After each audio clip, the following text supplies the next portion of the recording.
They knocked on my door one Tuesday evening and said the little creek behind my cabin belonged to everyone but me and they wanted it shut down. I remember the way the woman's voice cut clean, the clipboard like a shield, like she'd been practicing the exact words to take your life's quiet away. I didn't expect a fight over water the day I moved to Pine Hollow. I expected mosquitoes and bad coffee and the kind of peace that comes with wood smoke and slow afternoons. My name's Cal. I bought the place because the price was honest and the stream was louder than the road, a thin, steady ribbon that split the back property and ran over stones that had been there longer than any bylaws. I'd learned how to sit with that sound, to let it slow my breathing, to let the light in the trees do the rest. There's a kind of small, steady joy in making a place yours without making it someone else's problem. That's how I lived, until Sybil from the Ridgeview Association showed up in a navy blazer and a smile that felt like an invoice. She read me the letter like it was a HIM, community resource, unauthorized private use, potential violation.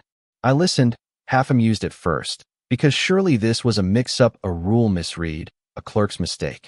But Sybil's eyes didn't flicker, her jaw didn't loosen. Behind her, two men with official-looking lanyards took pictures of my wheelbarrow and the narrow channel I'd dug to reroute a bad patch of bank last winter. You get that feeling when someone is watching for you to flinch. That's what it was. I didn't flinch. Act 1. The conflict and the thing you never see coming is always personal. For Sybil, it wasn't the creek that mattered so much as the control. She'd lived in Ridgeview all her life. I'd hear later, on a tidy lot with privet hedges and a mailbox that never leaned. The association wasn't just a set of rules for her. It was a lever, a way to make the town the way she wanted it, clean, controlled, predictable. For me, the creek was a voice. It powered nothing at first, just the small music of my evenings. But it reminded me who I was before other people decided my uses were wrong. After they left, I opened the letter. Fines. A deadline. The sort of bureaucratic punctuation that asks you to choose between your peace and your wallet. I'll be honest, the first night I sat on the porch and watched the wheelbarrow shadow the moon, part of me wanted to apologize and tidy up, to make the stream less offensive to a neighborhood that liked straight edges. Then I thought about the old man who'd told me, when I closed on the place, that the water on that land ran through his family's stories. He'd winked and said, "People try to fence the past, Cal. It slips right past them." That line sat heavy in my chest. Act 2 is where you stop being quiet and start making things, and maybe that's the point. I could have paid the fine. I could have let them write violation resolved across my name in some meeting minutes and gone back to cups of coffee and the slow ache of keeping everything polite. Instead, I decided to make the creek do what it always wanted to move and to make it useful in a way that was obvious, in a way that would be hard to accuse. I'll spare you the full blueprint nonsense. Half the town says I was reckless. Half the town says I'm stubborn in a good way, but the idea was simple. A small water wheel, reclaimed steel, cedar I milled myself, a generator salvaged from an old barn, a battery bank shoved into a shed with enough ventilation to keep it from becoming a sauna. There was a montage of late nights, me sweating under a tarp, oil on my hands, the sound of a grinder, the smell of burnt metal and wood shavings. There were trips to a salvage yard where the owner, a woman named Rosa, handed me a rusty wheel with a grin and said, "That thing's got more life than most folks." I like that. Building it felt like claiming a history that had been whispered, not legislated. It felt honest. It was also the kind of thing that, when completed, flashes up in ways you can't hide. A string of new cable, a humming box under the porch, a light that stayed on when the grid tilted.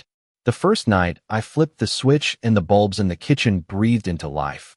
I sat and listened, the wheel turning like a clock that had been wound, and for a second the tension of the last weeks fell away. I'd made something useful out of a sound I loved, and it glowed back at me. But you don't add light to the dark without someone noticing. Sybil noticed. Harper, the association president who, it turned out, liked his power neat the way he liked his lawn, noticed. They sent another letter. This one had language I'd seen in court documents, lined up like soldiers. They offered mediation, then fines, then in-person inspection. They wanted to know how I'd obtained the generator, how much electricity I was producing, and whether my little mill constituted an alteration of communal water flow. The day they came with cameras, the morning light felt like it had been set to scrutinize.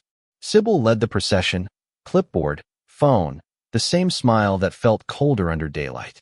A few neighbors came with folding chairs and the sort of interest usually saved for accidents or fires.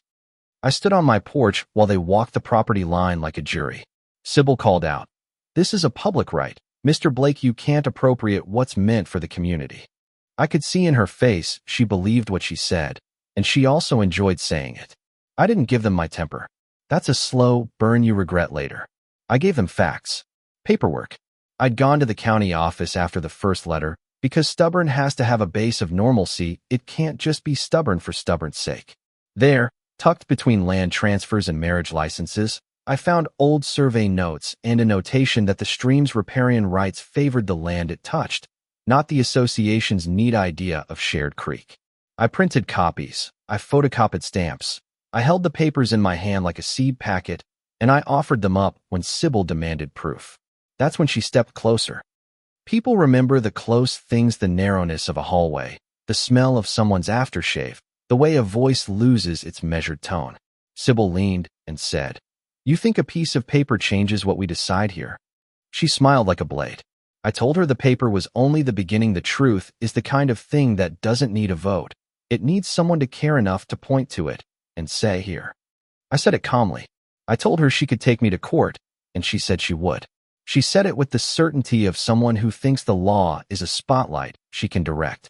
The showdown came with a sheriff's deputy and more cameras and the kind of whispered horse trading you see when reputations are stakes. Sybil filed fines. I filed the county notes. The association talked of costs. I talked of stewardship. The town watched like a movie, some cheering for the neatness of order, others for the grit of a man who refused to make his life a series of apologies. In the end, the association realized slowly, painfully, that a court would cost them money and produce records and force a judge to look at surveys. And sometimes the loudest defenders of tidy norms are the ones least willing to drag their own rules into a courtroom light. They backed down enough to call it a pending review. Translation: they didn't win, but they also made sure I knew they had bark.